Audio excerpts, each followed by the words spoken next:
USA Radio News with Chris Barnes.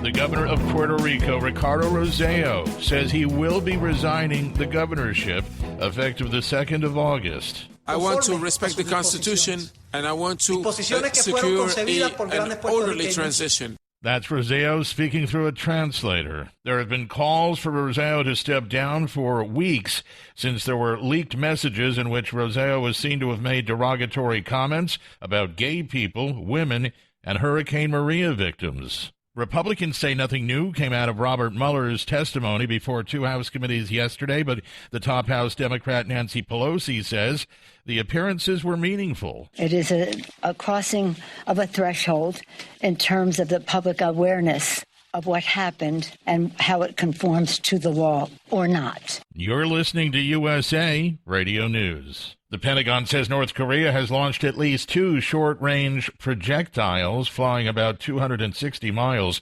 This would be the first reported missile launch since President Trump and the North Korean leader Kim Jong-un had a historic meeting at the demilitarized zone between the two Koreas about a month ago. Hours after a federal judge in Washington declined to do so, a San Francisco judge chose to block the Trump administration's new asylum rule.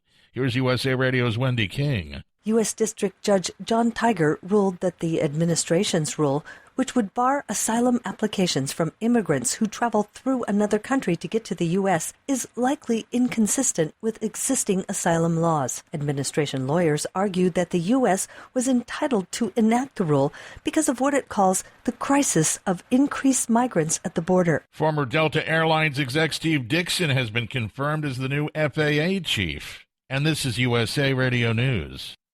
Congressional attempts to stop arms sales to Saudi Arabia stopped by the White House. President Trump vetoing 2 bipartisan measures that had been passed by Congress to try to halt sales to the Saudis and the United Arab Emirates.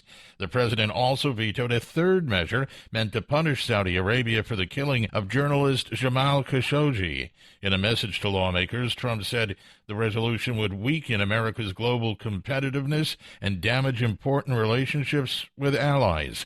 It's doubtful Congress has the votes to override those vetoes. Officials in Manhattan say financier Jeffrey Epstein's been found injured in his jail cell. He was reportedly found last night on the floor of his cell in a semi-conscious state with marks on his neck. Investigators have not determined what happened to him, but he's going to be kept on suicide watch. Epstein has pleaded not guilty to federal conspiracy and sex trafficking charges. The man who orchestrated the biggest Ponzi scheme in U.S. history is asking President Trump to set him free. Lawyers for Bernie Madoff have filed a request that is asking the president to commute the 81-year-old New York investment con man's 150-year sentence. Madoff pleading guilty in 2009 to 11 crimes after swindling thousands of investors out of billions of dollars. Find us online at usaradio.com. For USA Radio News, I'm Chris Barnes.